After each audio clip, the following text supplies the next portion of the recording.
जय माता दी दोस्तों। नवरात्रि के इस पावन अवसर पर आप सभी का बहुत बहुत स्वागत है। नवरात्रि का दूसरा दिन माँ ब्रह्मचारिणी को समर्पित है। माँ का स्वरूप अत्यंत ही तेजस्वी और तपस्विनी है। आज हम आपको सुनाने जा रहे हैं माता ब्रह्मचारिणी की विस्तृत और भावपूर्ण कथा, जो आपके जीवन में दृढ़ता, तपस्या, अडिग आस्था का संदेश देती है। बहुत समय पहले हिमालय राज के घर में कन्या के रूप में देवी ने जन्म लिया। उस दिव्य बालिका का नाम था पार्वती। वह बहुत ही शांत, सौम्य और तपस्विनी थी।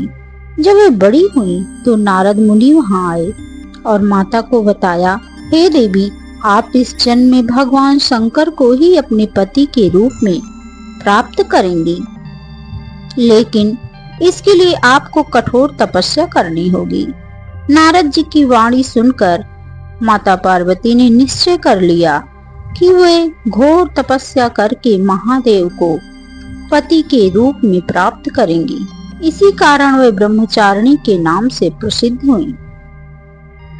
माता ने पर्वतों और वनों में जाकर कठोर तपस्या आरंभ की।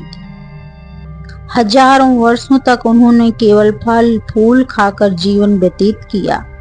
वर्षों तक केवल बेल पत्र और साग सब्जियों का आहार लिया और फिर कई वर्षों तक तो वो केवल जमीन पर पड़ी कंद मूल और घास पर जीवित रही।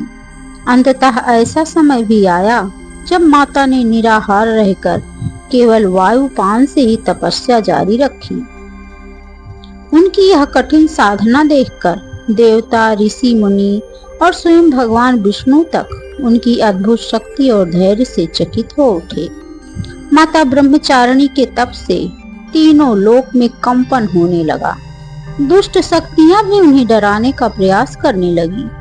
कभी कभी वो भयंकर पशु पक्षियों का रूप धारण करके माँ के सामने प्रकट होते, तो कभी असुर उनकी साधना भंग करने आते, लेकिन माँ ब्रह्मचारिणी अडिग रही।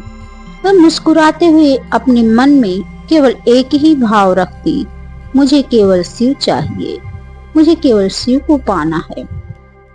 उनकी यह अटल आस्था देखकर असुर भाग खड़े हुए और देवताओं ने उन्हें प्रणाम किया।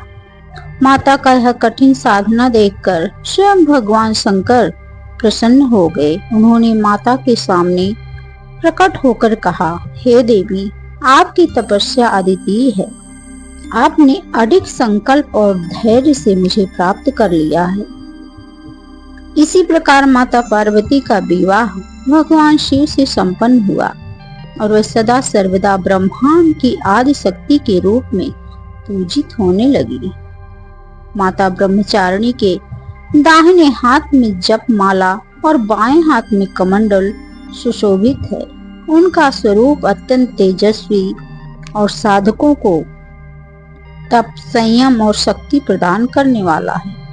जो भक्त माँ ब्रह्मचारिणी की उपासना करता है, उसे जीवन में कभी भी धैर्य की कमी नहीं होती। कठिन से कठिन समय में भी उसे सफलता प्राप्त होती है। माँ ब्रह्मचारिणी हमें यही संदेश देती है कि धैर्य और संयम से हर लक्ष्य प्राप्त किया जा सकता है। तपस्या का अर्थ केवल वन में जाकर साधना करना नहीं है, बल्कि अपने मन और इंद्रियों पर संयम रखना है। माता ब्रह्मचारिणी माँ के इस स्वरूप की महिमा इतनी अद्भुत है कि इतिहास में अनेक भक्तों ने अपनी कठिनाइयों पर विजय प्राप्त की, केवल माँ ब्रह्मचारिणी की उपासना से। न केवल देवी की तपस्या की गाथा, बल्कि कुछ ऐसे भक्तों की कहानी भी जिन्हें माँ ने संकट से उबारा, अब हम आपको बताते हैं। बहुत समय पहले काशी में एक वृद्ध ब्राह्मण रहता था। उसका नाम था सुदामा। सुदामा गरीब था, लेकिन उसका हृदय माँ ब्रह्मचारिणी की भक्ति में भरा हुआ था। हर नवरात्रि के दूसरे दिन वह गंगा किनारे दीपक जलाकर माँ ब्रह्मचारिणी का ध्यान करता। वह प्रार्थना करता, हे माँ, मेरे घर में अन्न नहीं है, लेकिन मेरे हृदय में आपकी भक्ति का दीप सदा जलता रहेगा। एक बार अकाल पड़ा। गांव के लोग भूखे रहने लगे। सुदामा भी कई दिनों तक अन्न के बिना रहा, लेकिन फिर भी उसने माता का ध्यान नहीं छोड़ा। रात्रि में स्वप्न में माँ ब्रह्मचारिणी प्रकट हुई और बोली, सुदामा, धैर्य रखो, धैर्य ही सच्चा तप है। कल प्रातः तुम्हें वह मिलेगा जो तुम्हारी चिंता को सदा के लिए मिटा देगा। सुबह होते ही राजा के सेवक उसके दरवाजे पर आए, उसे अन्न, वस्त्र और धन का दान दिया। गांव वाले देखकर आश्चर्यचकित हो उठे। उन्होंने कहा, यह सब माँ ब्रह्मचारिणी की कृपा है, जिन्होंने अपने भक्त की लाज रखी। और एक छोटी सी दूसरी कथा एक स्त्री की। एक छोटे से गांव में गौरी नामक स्त्री रहती थी। उसके पति युद्ध में चले गए और वर्षों तक नहीं लौटे। गांव के लोग उसका उपहास करने लगे, लेकिन गौरी ने माँ ब्रह्मचारिणी का व्रत रखा। वह रोज कमंडलू में जल भर कर देवी को अर्पित करती और कहती, हे माँ, आप तप और धैर्य की देवी हैं। मेरे धैर्य की परीक्षा मत लीजिए, मेरे पति को सुरक्षित लौटा दीजिए। कई महीनों बाद युद्ध से उसका पति सकुशल वापस लौट आया।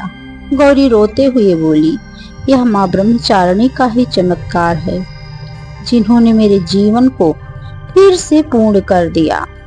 माँ ब्रह्मचारिणी की महिमा केवल पौराणिक ग्रंथों तक सीमित नहीं है। आज भी जो भक्त धैर्य और आस्था के साथ माँ की साधना करता है, उसके जीवन से कठिनाइयां छूमंतर हो जाती हैं, दूर हो जाती हैं। माया सिखाती हैं, धैर्य ही सबसे बड़ा बल है, संयम ही सबसे बड़ी साधना है और आस्था ही सबसे बड़ी पूंजी है।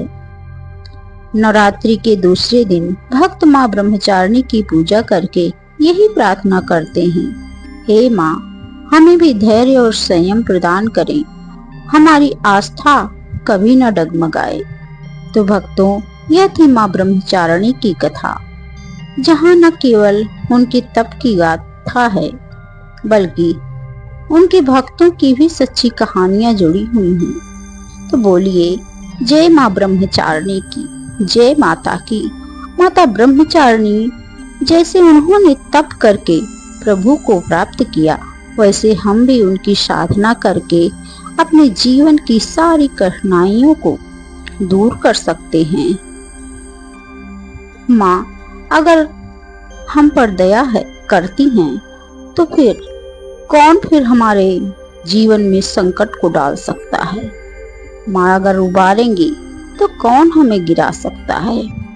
अगर आपको यह कथा पसंद आई हो तो इसे अवश्य साझा करें और माँ के जयकारे लगाएं। बोलिए, जय माता दी, जय माँ ब्रह्मचारिणी।